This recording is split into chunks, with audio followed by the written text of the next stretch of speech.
Mission Victory.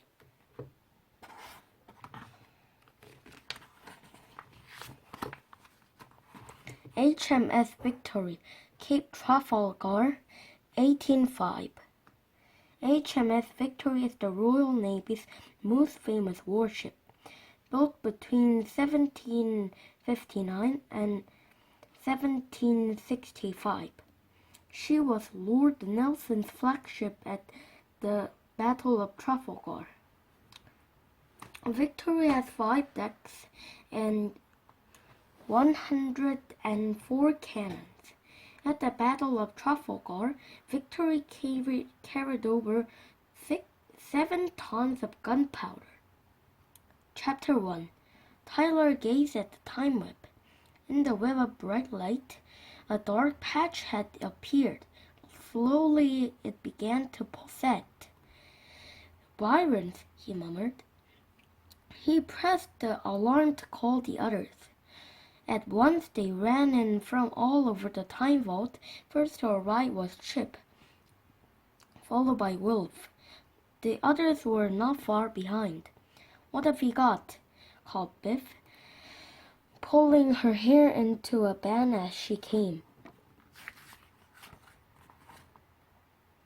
Tyler pulled his techno chair closer to the time map and trapped the strange symbols on the keys of the matrix.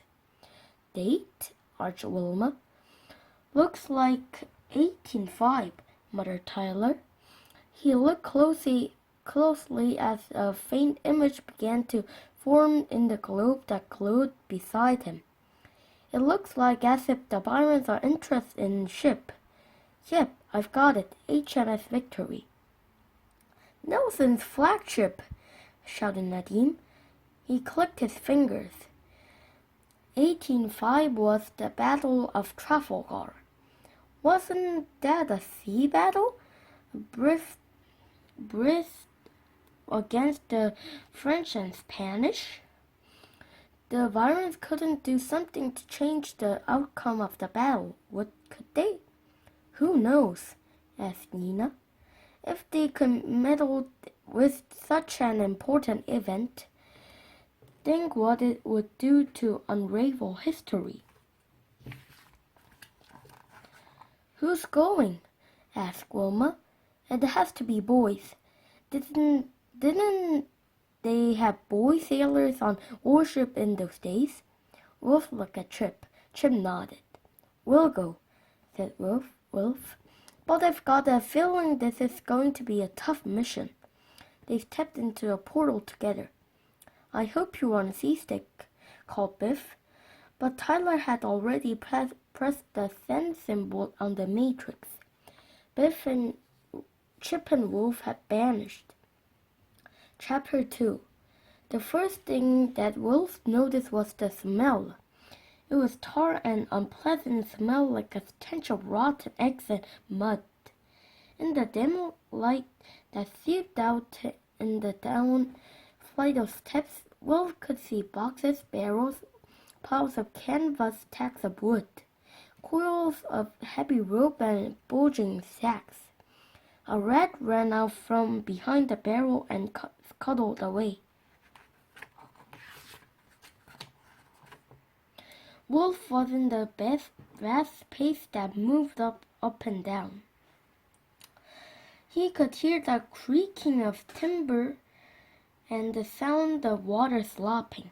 Above he could hear shouting and the thud of heavy footsteps. Wolf felt Chip's hands on his arm. "Chip!" he gasped nervously. "Thank goodness!"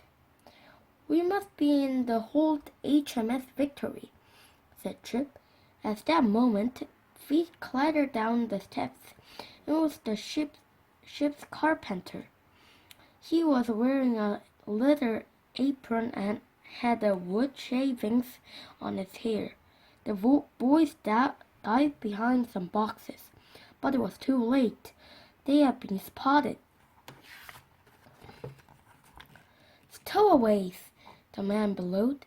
"Stowaways on board!" He grabbed the boys and dragged them up the steps. "We'll take you to the bosun."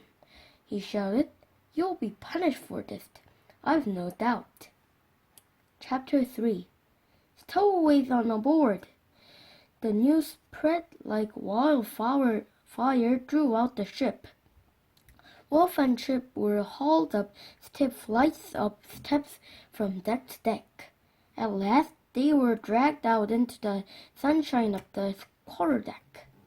Sailors stopped work and looked to see who the stowaways were. Some soldiers in red jackets gave a ragged cheer.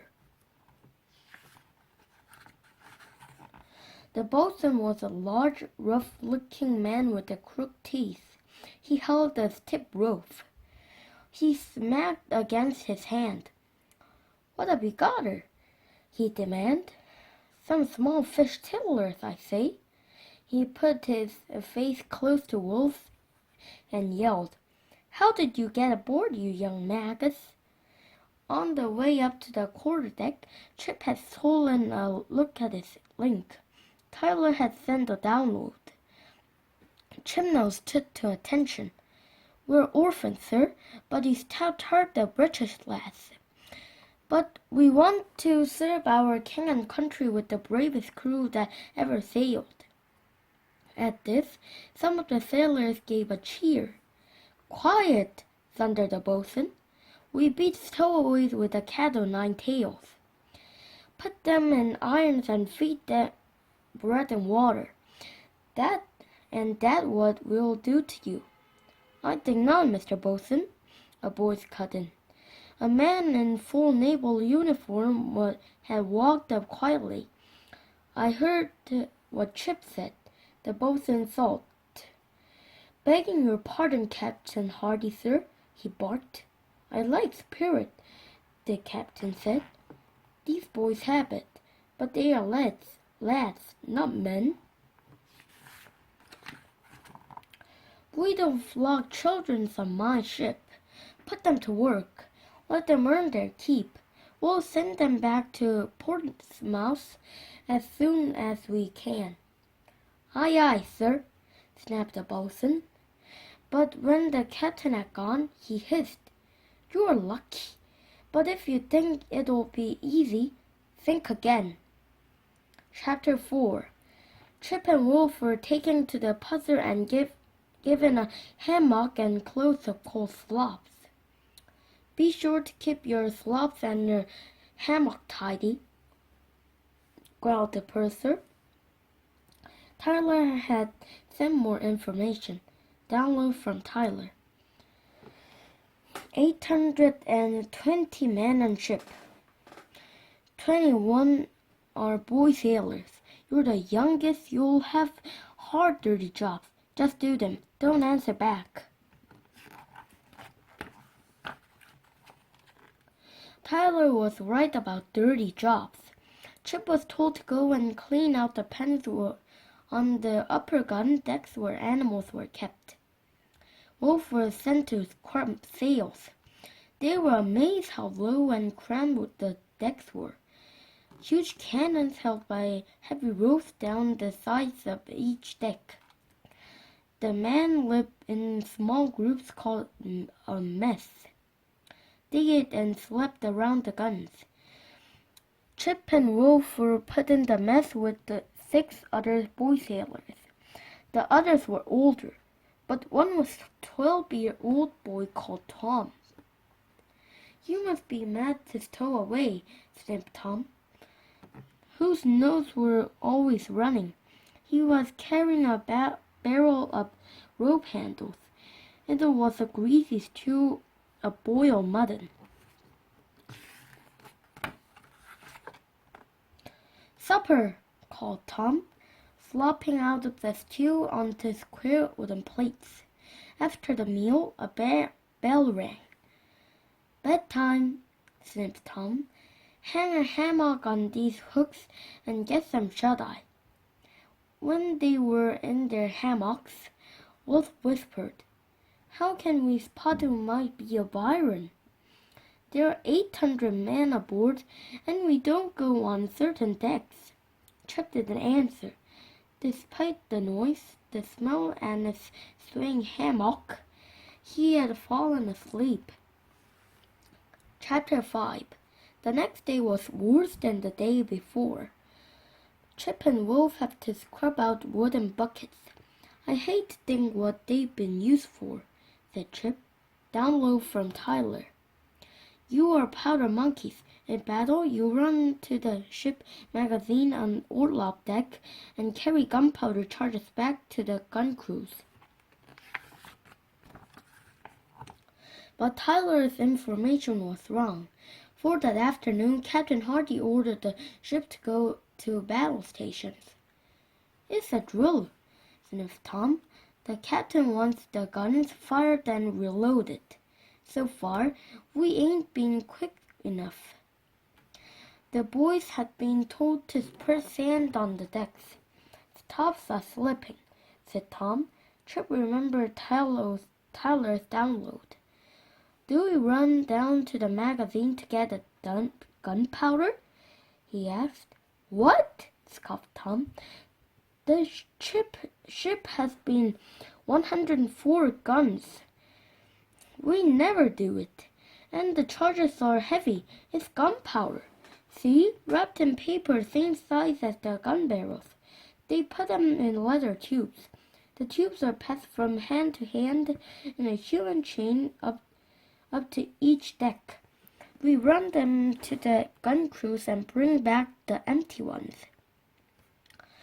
A man walked, and by both Chip and Wolf felt an icy chill. A shiver ran down Chip's spine. Could this man be the Byron? Whispered Chip. If he is, what's he up to? Said Wolf. The man spoke to the officer.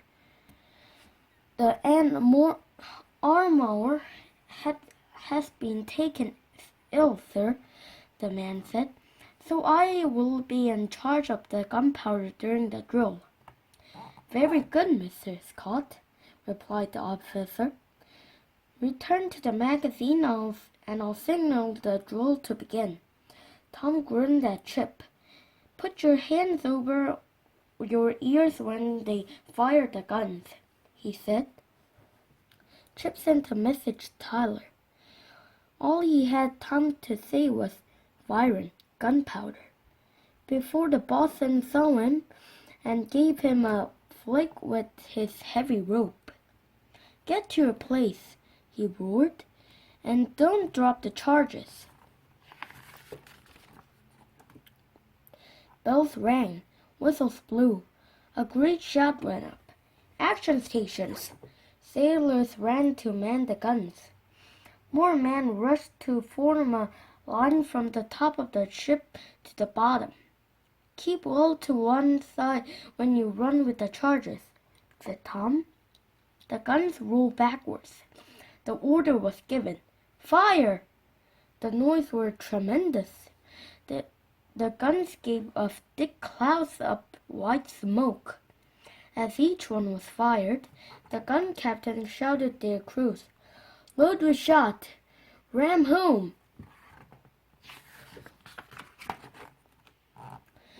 Biff and Wolf ran through the dense smoke with new charges. Another order was given.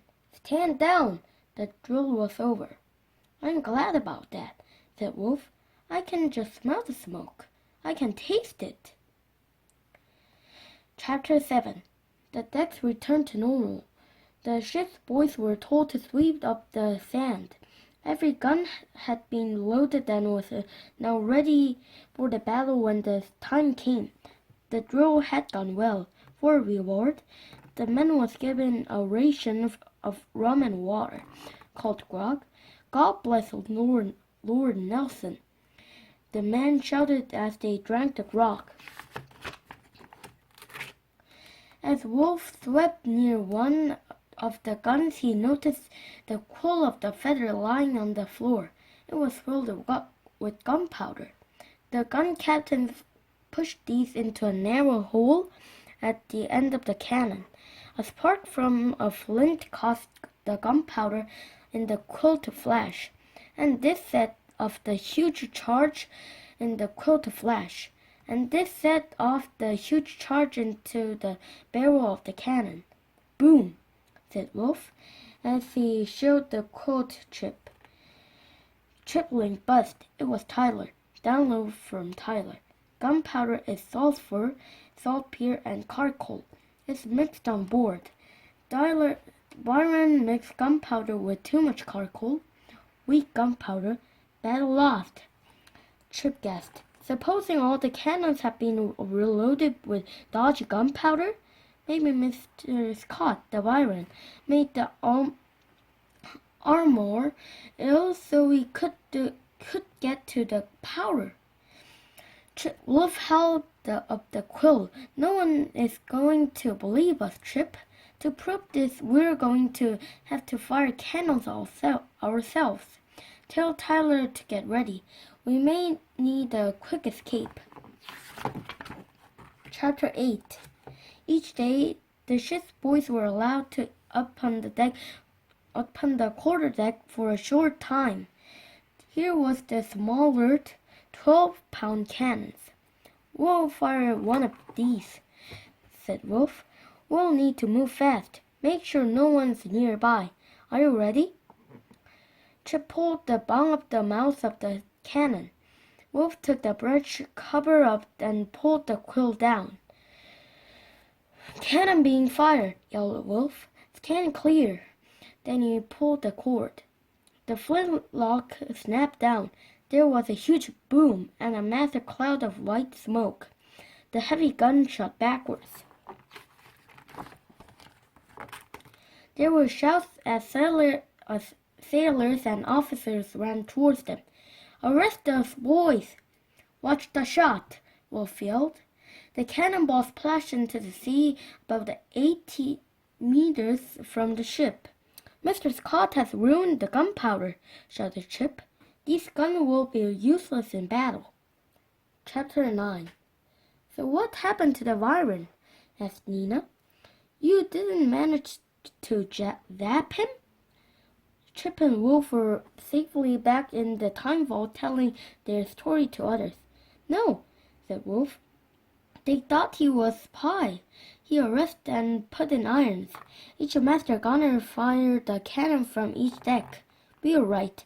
All the charge was useless. The Battle of Trafalgar could have been lost otherwise, said Wilma. So you are heroes then? No chance of that, replied Chip. We were arrested too, for firing the cannon.